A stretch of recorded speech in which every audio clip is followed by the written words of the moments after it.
Hello everyone, welcome to my channel Nancy Takkar here.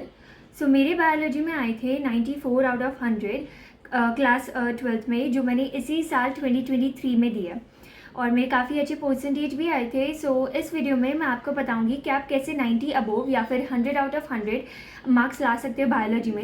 और आपको मैं ये चीज़ भी बताऊंगी कि मेरे क्यों 100 आउट ऑफ 100 नहीं आए, ऐसी क्या मिस्टेक मैंने की थी जिससे मेरे 6 मार्क्स कट गए। तो वो चीज़ मैं आपको बताऊंगी at the end of the video. So watch this video till the end.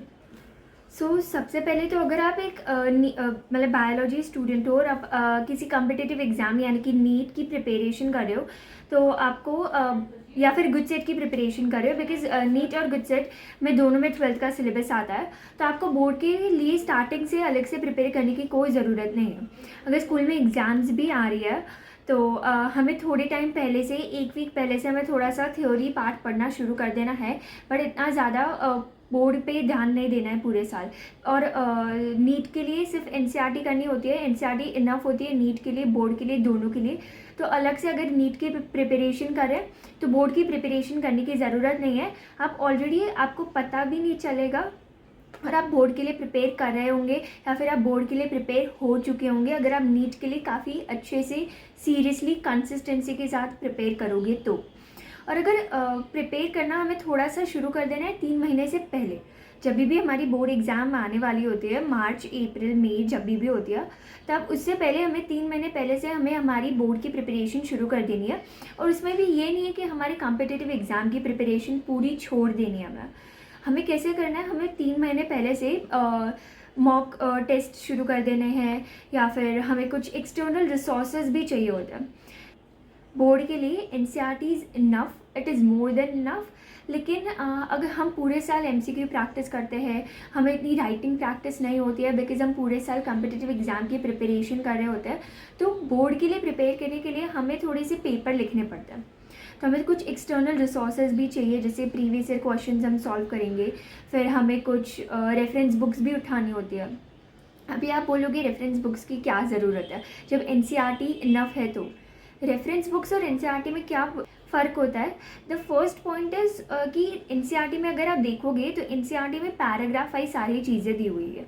और कोई भी रेफरेंस बुक उठा लो, जो कि मैंने रेफरेंस बुक ली थी ओसवाल बायोलॉजी के लिए, तो ओसवाल, उसमें मैंने अगर आप स्टार्टिंग में देखोगे तो हर एक टॉपिक के बाद जो सेम चीज़ एनसीईआरटी में लिखी हुई है वही सेम चीज़ ओसवाल में पॉइंट वाइज दी हुई है।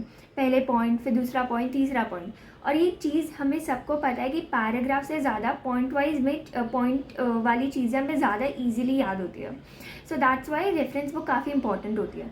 और इसमें अगर क्वेश्चंस भी हम पीछे देखें क्वेश्चन बैंक में, तो क्वेश्चन बैंक से हमें पता चलता है कि कैसे टाइप के क्वेश्चंस आ सकते हैं।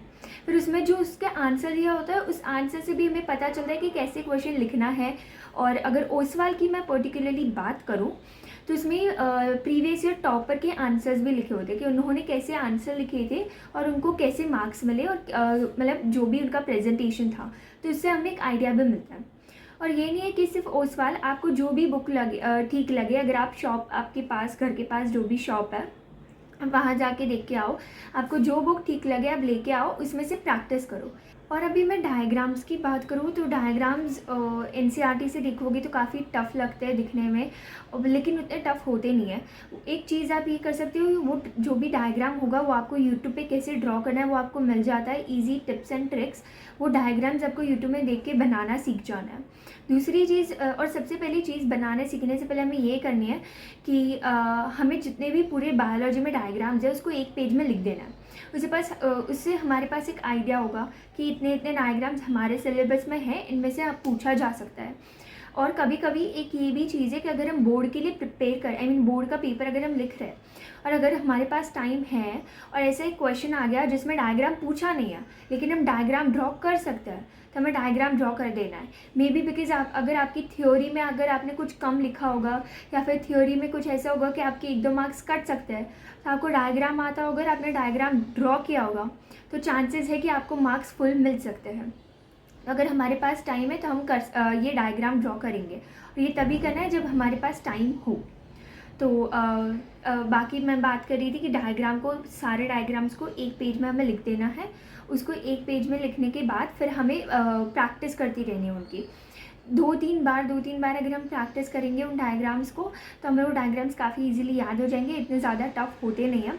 बस उसकी लेबलिंग हमें याद रखनी है। सबसे ज़्यादा अगर 12th के डायग्राम्स की बात करूँ तो हार्ड होते हैं रिप्रोडक्टिव ह्यूमन रिप्रोडक्शन के डायग्राम्स थोड़े से लेबलिंग में और उन सब में कंपैरेटिवली हमें डिफ़िकल्ट लगता है। सो उनकी प्रैक्टिस हमें थोड़ी सी ज़्यादा करनी है और वो वेरी भी करता है स्टूडेंट वाइज के कौन से स्टूडेंट को कौन से डायग्राम में प्रॉब्लम आ रही है, तो आप कर सकते हो। और अगर मेरी बात करूँ तो मेरे में एक ऐसा क्वेश्चन भी था जिसमें एस.एल. मिलर वाला जो एवोल्यूशन वाले जो प्रोसेस है वो एक्सप्लेन करनी थी और जिसमें डायग्राम नहीं पूछा था मेरे बायोलॉजी के पेपर में, लेकिन स्टिल मैं वो बना के आई थी because I was not so confident about my answer कि मेरे को इसमें फुल मिलेगा, लेकिन मेरे को डायग्राम आता था उसका, तो मैंने वो डायग्राम बना लिया। सो आप ये चीज़ आप भी कर सकते हो। Now let me show you the reference book I used. Oswal की ये एक बुक है विच आई यूज्ड, ये ओसवाल की बुक है। ये मैं नया एडिशन ही लेके आई थी 2023 के लिए, तो जो डिलीटेड सिलेबस था वो इसमें नहीं था। इसमें डिलीटेड पोर्शन निकाल दिया था। और अगर मैं आपको इसमें बताऊँ तो इसमें हर एक चैप्टर के स्टार्टिंग में एक ही माइंड मैप भी दिया हुआ होता है, तो ये चीज़ भी आपको हेल्प करती है ज़्यादा। फिर ये एक चीज़ है कि यहाँ पे टॉपिक वाइज सब कुछ दिया हुआ है। आपको यहाँ पे इतने अच्छे से ये नहीं पढ़ पाओगे, आप पूरा उल्टा दिख रहा होगा, लेकिन यहाँ पे जो for an example accessory duct के बारे में टॉपिक दिया है, फिर पूरा एसेसरी डक्ट के बारे में यहाँ पे इंट्रोडक्शन दिया है, तो आपको वहाँ से एक आइडिया मिलता है कि ओके एसेसरी डक्ट के ऊपर शॉर्ट नोट या कुछ भी लिखना आया तो मैं इतना लिख के आना है। या फिर उसमें से भी पॉइंट वाइज दिया हुआ है, इफ़ यू कैन सी यहाँ पे बुलेट्स बनी हुई है, पॉइंट वाइज चीज़ें दी हुई है। तो ये उसके बाद हर एक टॉपिक फॉर एन एग्जांपल अगर रिप्रोडक्टिव सिस्टम हो गया तो उसके बाद उसके ऊपर objective type questions, right, then उसके ऊपर उसके सब्जेक्टिव टाइप क्वेश्चंस, ये सारी चीज़ें ये आपको यहाँ पे उल्टा ही दिखेगा, but this is how the book is like, right. तो ये काफ़ी यूज़फुल बुक थी मेरे लिए, तो काफ़ी यूज़फुल बुक थी ये। अगर आपका कोई और बुक जैसे कि अरिहंत है या फिर कोई और है, मैंने मेरे बाकी सब्जेक्ट्स के लिए अरिहंत यूज़ की थी, तो आपको जो भी यूज़फुल लगे आप वो ला सकते हो। ये मैंने यूज़ की थी तो मैं आपको मेरे एक्सपीरियंस से ये गाइड कर सकती हूँ कि आप ओसवाल ले सकते हो। ओसवाल काफ़ी यूज़फुल बुक है, इसमें सारे डायग्राम्स भी काफ़ी अच्छे से क्लियरली मेंशन किए हुए हैं। And another important thing is कि अगर आप एक महीने पहले बोर्ड की प्रिपरेशन कर रहे हो, कुछ स्टूडेंट्स ऐसे भी होते हैं जो एक महीने पहले बोर्ड की प्रिपरेशन शुरू करते हैं, तो हमें रेफरेंस बुक्स यूज़ नहीं करनी है, तभी हमें बस एनसीईआरटी को पढ़ते रहना है और प्रीवियस ईयर क्वेश्चंस प्रैक्टिस करने, बिकॉज एक महीने पहले हमारे पास टाइम नहीं होता है कि हम रेफरेंस बुक्स को यूज़ करें। अगर हम पहले से यूज़ करते आ रहे हैं तो हमारी इस बुक पे ग्रिप होती है। सो नई चीज़ें रीड करना और जो ऑलरेडी हम 2 महीने से पढ़ते आ रहे हैं उस चीज़ को रीड करने में काफ़ी बड़ा डिफरेंस होता है। सो दैट्स वाई 3 महीने से पहले अगर हम शुरू करें तो reference books we should use, लेकिन एक महीने पहले अगर यूज़ करें तो हमें रेफरेंस बुक्स को अवॉइड करना है, एनसीईआरटी ही पढ़नी है और डायग्राम्स देखते रहना है। और बस प्रीवियस ईयर क्वेश्चन अगर एक महीने से पहले शुरू करें तो इस चीज़ को तो काफ़ी बिल्कुल भी नहीं छोड़ना है। डजेंट मैटर आप 10 दिन पहले शुरू कर रहे हो या फिर आप काफ़ी पहले से शुरू कर रहे हो, प्रीवियस ईयर क्वेश्चंस करते रहने, एक बार हमारा सिलेबस ख़त्म हो जाए उसके बाद। बोर्ड्स में क्या होता है ना, चेकर के पास पहली बात तो इतना टाइम होगा नहीं कि वो आपकी हर एक लाइन पढ़ेगा, बिकॉज उनके पास बहुत सारे पेपर्स होते हैं चेक करने के लिए। तो सबसे ज़्यादा वो चीज़ पे ध्यान देते हैं वो है कि की वर्ड्स या तो फिर की पॉइंट्स। किसी भी कोई भी क्वेश्चन अगर आपको पूछा गया है, कोई भी आंसर लाइक कोई भी क्वेश्चन आपको पूछा गया है, अगर आपको उसका की वर्ड या फिर एक जो की लाइन होती है जो कि सबसे इंपॉर्टेंट लाइन होती है, अगर आपने वो अपने आंसर में वहाँ पर लिखी है तो आपको आधे मार्क्स तो वहीं पे मिल जाता है। सो ये चीज़ काफ़ी मैटर करती है। मोस्ट ऑफ द टाइम्स क्या होता है ना, बच्चे उनको वो वर्ड याद नहीं होता है लेकिन उनको बाकी सारी चीज़ें याद होती है, तो वर्ड के अलावा बाकी सब कुछ लिख के आ जाते हैं, बहुत लंबा आंसर लिख के आ जाते हैं, लेकिन फिर भी उन्हें फुल मार्क्स नहीं मिलते। सो कीवर्ड काफ़ी इंपॉर्टेंट होता है। अगर हमने वो कीवर्ड लिख दिया या फिर वो जो मेन इंपॉर्टेंट लाइन थी वो लिख दी तो हमें आधे से ज़्यादा मार्क्स वहीं पर मिल जाते हैं। तो एनसीईआरटी रीड करते टाइम उनको हमें हाईलाइट कर देना है या फिर अंडरलाइन कर देना है। तो जब भी अगर हम एनसीईआरटी रीड करें उस पर हमारा ध्यान जाए, अगर हमें पता होना चाहिए कि इसको तो कुछ भी करके अगर इस पर क्वेश्चन आ रहा है, इस वर्ड को फिर इस लाइन को मिस करके नहीं आना है, बिकॉज वही लाइन और वही वर्ड्स होते हैं जिनसे आपको मार्क्स मिलेंगे। Now if I give you an example that what are the surgical methods for contraception. तो इसमें अगर सर्जिकल मेथड में आपको मेल्स और फीमेल्स दोनों की पता है, ये ह्यूमन रिप्रोडक्शन वाले चैप्टर का है। तो अगर आपको मेल्स फीमेल्स दोनों का पता है लेकिन आपको प्रोसेस का नाम नहीं पता है, which is vasectomy for males and tubectomy for females, अगर आपको ये दोनों नाम नहीं पता है, आप वो दोनों नाम ही भूल गए, आप पूरी प्रोसेस लिख के आ गए कि उसमें फास्ट डिफरेंस को कट किया जाता है और इसमें फीमेल्स में ये सब होता है, तो आपको नहीं पता है, आपको पूरी प्रोसेस लेके आ गए, तो मे बी आपको मार्क्स फिर भी फुल नहीं मिलेंगे बिकॉज आपने सर्जिकल प्रोसेस के नाम नहीं लिखे। तो नाम काफ़ी मैटर करता है, इसलिए उन चीज़ों को हमें याद ही रखना है और समरी मिस नहीं करनी है। बोर्ड से समरी में क्वेश्चंस नहीं आते हैं, वो सिर्फ मे बी नीट में या फिर आपकी कॉम्पिटिटिव एग्जाम में समरी में से कोई लाइन उठा ली, ठीक है, लेकिन समरी से भी आपको एक ओवरव्यू आएगा कि आपने पूरे चैप्टर में पढ़ा क्या है। बिकॉज क्या होता है, बड़े बड़े चैप्टर्स होते हैं ना, अगर जैसे कि फ्लावर रिप्रोडक्टिव वाला जो चैप्टर है वो हम ले लें, वो कितना बड़ा चैप्टर है, पूरे 10 पेजेस या उतने बड़ा चैप्टर है।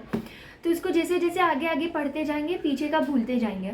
तो क्या करना है, पहले पूरा पढ़ना है अच्छे से, फिर समरी पढ़नी है। तो समरी से हमें पता चलेगा कि हमें क्या क्या पढ़ा है, पूरा एक ओवरव्यू आता है, इसलिए उसको समरी बोलते हैं। एक शॉर्ट में पूरा चैप्टर कंप्लीट कर देना। तो समरी को भी मिस नहीं करना है इवन फॉर बोर्ड्स। एंड एक और चीज़ जो कि मोस्ट ऑफ दी स्टूडेंट्स मतलब शॉर्ट नोट्स बनाते हैं। Short notes to be honest मेरे लिए वर्क कर ही नहीं है कभी। मैंने केमिस्ट्री और फिज़िक्स की शॉर्ट नोट्स बनाई है, लेकिन मैंने बायोलॉजी की कभी शॉर्ट नोट्स नहीं बनाई। मैं क्या करती थी, अलग से जो भी टॉपिक है या जो भी कोई पैराग्राफ है, उसमें बायोलॉजी में टेक्स्ट बुक में जो हमको साइड में स्पेस दी होती थी ना, वो ब्लैंक स्पेस होती है, उसका कुछ काम नहीं है। तो उस ब्लैंक स्पेस में मैं उन चीज़ों को पॉइंट वाइज में या फिर कुछ भी अपने तरीके से उनको समराइज़ करके लिख देती थी। तो मुझे अगर वापस पढ़ना है तो मुझे एनसीईआरटी की लाइन इतनी अच्छे से पढ़नी ना पड़े कि मुझे जल्दी जल्दी रिवाइज़ करना हो। तो रिवीजन आप शॉर्ट नोट्स इसलिए बनाते हो क्योंकि आप जल्दी से रिवाइज कर सको।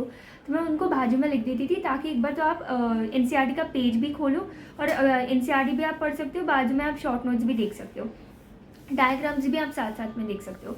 तो शॉर्ट नोट्स मैंने कभी अलग से बायोलॉजी के लिए बनाई नहीं है, इवन तो मैंने केमिस्ट्री और फिज़िक्स के लिए बनाई थी, लेकिन मैंने ये चीज़ कभी बायोलॉजी पे अप्लाई नहीं की। मैं एनसीईआरटी पे ही मेन फोकस करती थी और एनसीईआरटी की जो भी बाजू में स्पेसेस होती थी साइड में, उन स्पेसेस में मैं लिख देती थी सारी चीज़ें, और वही इंपॉर्टेंट होती है मेनली। बिकॉज अगर शॉर्ट नोट्स बनाओगे तो उसमें से भी फिर एनसीईआरटी की लाइन पढ़ने के लिए वापस एनसीईआरटी खोलो, एनसीईआरटी देखो, फिर शॉर्ट नोट्स।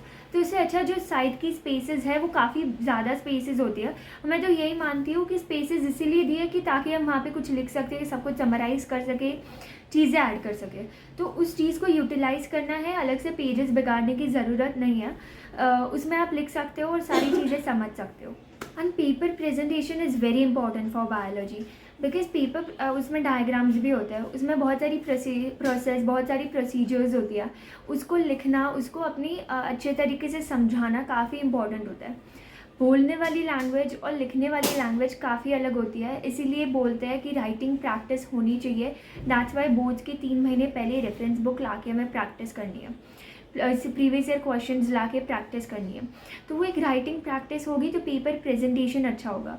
और बायोलॉजी में पेपर प्रेजेंटेशन काफ़ी मैटर करता है, आपने डायग्राम्स कैसे बनाए हैं, हमने उसको लिखा कैसे है, ज़्यादा क्रॉस नहीं किया है आंसर्स पे, वो सारी चीज़ें काफ़ी मैटर करती है।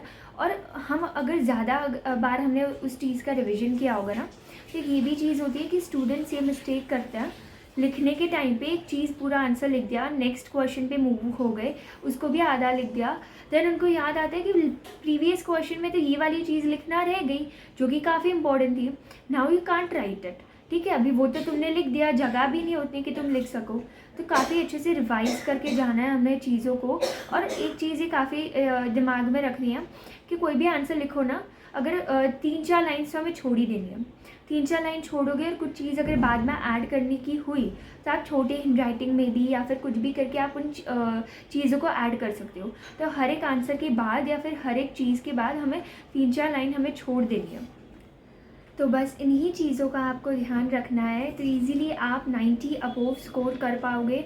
और अगर ज़्यादा थोड़ा सा वो कुछ चीज़ें ना पेपर के दिन पे भी वो एक नसीब वाले फैक्टर पे जाती है, या फिर हम कितने काम हैं, हम कितने फोकस्ड है, उन चीज़ों पे भी काफ़ी मैटर करता है। तो उस दिन बस हमें फोकस रखना है, या फिर मैं तो यही मानती हूँ कि जो बच्चा 90 ला सकता है और जो भी 100 आउट ऑफ 100 लाता है, दोनों सेम ही होते हैं, दोनों को सब कुछ आता है। बट एक चीज़ जो भी डिफरेंट होती है ना दोनों में, वो यही होती है उसका माइंडसेट। कोई थोड़ा सा हाइपर हो जाता है, कोई थोड़ी सी जल्दी में सिली मिस्टेक कर देता है।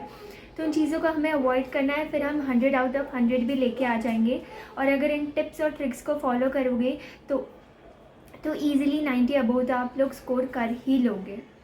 एंड एक मिस्टेक जो कि मैं बताऊँ मैंने की थी, वो ये थी कि जल्दी में मैंने थोड़ा सा पेपर प्रेजेंटेशन मेरा बिगाड़ दिया था। एक आंसर लिख दिया, फिर उसको पूरा क्रॉस करके वापस लिखा।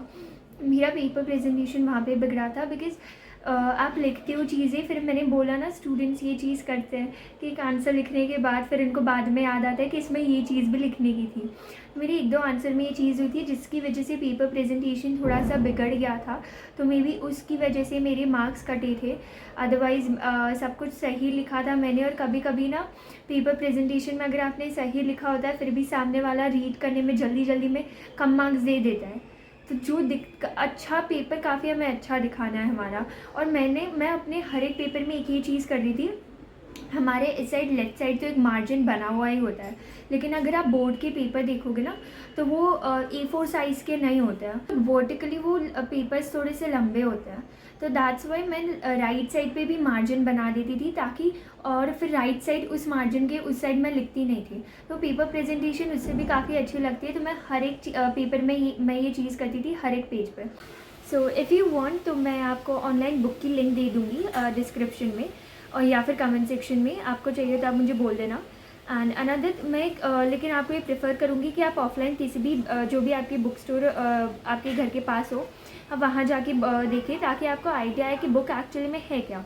ऑनलाइन में आपको नहीं पता चलेगा कि कैसी बुक है।